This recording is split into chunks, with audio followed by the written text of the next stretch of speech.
Hi అండి. అందరికీ నమస్కారం. Welcome to my channel. ఈ వీడియోలో ఏపీ ప్రభుత్వ ఉద్యోగ పెన్షనర్లకు ఎస్‌బీఐ గుడ్ న్యూస్ అండి. భారీగా తగ్గనున్న ఈఎంఐలు.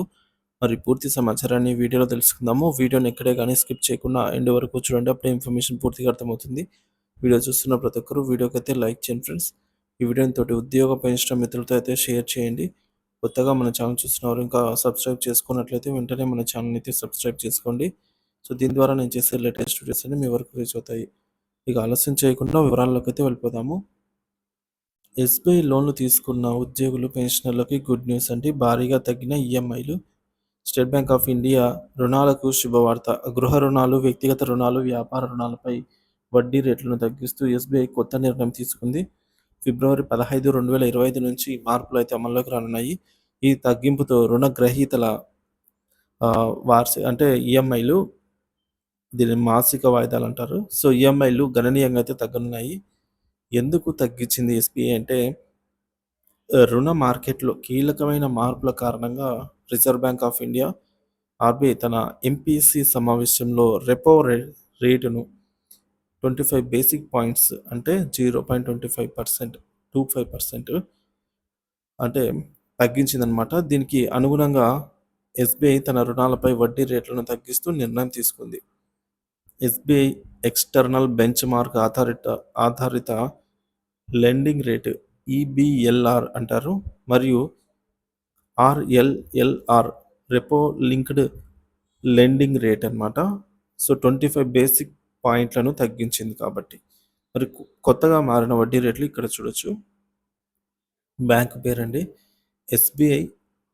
ఫస్ట్‌గా ఎస్‌బీఐలో మునుపటి రేట్లు చూసుకోవచ్చు. మునుపటికి ఇప్పటికి 0.25% తగ్గింపు అయితే జరిగింది. సో, ముందు 9.15% ఉండేది. ఇప్పుడు 8.9% ఉంది. కెనరా బ్యాంక్ కూడా సేమ్ అంతే అండి. 9.25%ని తగ్గించారు 9%కి. బ్యాంక్ ఆఫ్ ఇండియా కూడా 9.35 నుంచి 9.10కి 1%కి తగ్గించారు. పంజాబ్ నేషనల్ బ్యాంక్ కూడా 9.25ని 9 చేశారు. మిగతావన్నీ యూనియన్ బ్యాంక్ ఆఫ్ ఇండియా, అలాగే ఇండియన్ ఓవర్సీస్ బ్యాంక్ కూడా 9% తీసుకొచ్చారనమాట. బ్యాంక్ ఆఫ్ బరోడా కూడా 9% అయితే కొత్త వడ్డీ రేట్‌ని అప్‌గ్రేడ్ చేసిందనమాట. మరి ఈ తగ్గింపుతో గృహ రుణాలు, వ్యక్తిగత రుణాలు, విద్యా రుణాలు, వ్యాపార రుణాలు వంటి రిటైల్ లోన్లపై ఈఎంఐలు తగ్గనున్నాయి. ఈ తగ్గింపుతో రుణాలకు లాభం. రుణదారులకుండి ఈఎంఐలు తగ్గుతాయి. వడ్డీ రేటు తగ్గటం వల్ల ఈఎంఐలు తక్కువ అవుతుంది కాబట్టి. సో, తక్కువ కాల పరిమితిలో రుణపు ముగింపు. వడ్డీ తగ్గించిన ఈ అవకాశాన్ని ఉపయోగించుకొని ఈఎంఐని యథాతథంగా ఉంచి కాలపరిమితిని తగ్గించుకోవడం ఉత్తమం. కొత్త రుణదారులకు అదనపు ప్రయోజనం. ప్రస్తుత రుణం తీసుకోవాలనుకునే వారికి తక్కువ వడ్డీ రేటుతో ఎక్కువ ప్రయోజనం అయితే దక్కుతుంది. పెన్షనర్లకు, ప్రభుత్వ ఉద్యోగులకు మేలైన అవకాశం. పొదుపుగా తిరిగి చెల్లించే అవకాశం అయితే ఉంటుంది.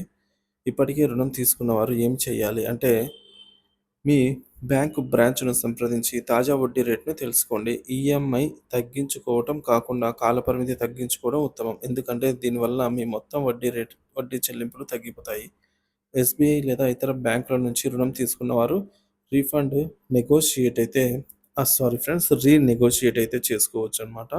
ఇప్పుడు తగ్గాయి కాబట్టి సో, దానికి తగ్గట్టుగా నెగోషియేట్ చేసుకోవచ్చు ఇదివరకు తీసుకున్న వాళ్ళు.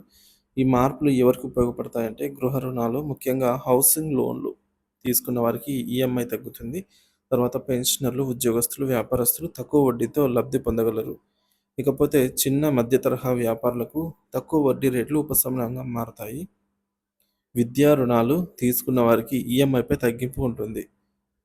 సో, ఇది మీకు ఎలా ప్రయోజనకరంగా ఉంటుందంటే, తక్కువ వడ్డీ రేటుతో మీ రుణభారం తగ్గించుకోండి. సో, బ్యాంకు అధికారులతో సంప్రదించి మీ రుణానికి తగిన వడ్డీ రేటును అమలు చేయించుకోండి. ఎస్‌బీఐ సహా ఇతర ప్రధాన బ్యాంకులు కూడా వడ్డీ రేట్లను తగ్గించాయి కాబట్టి, మీ రుణపు పద్ధతిని సమీక్షించి ఉత్తమమైన మార్గాన్నైతే మళ్ళీ మీరైతే ఎంచుకునే అవకాశం ఇప్పుడైతే ఉందండి.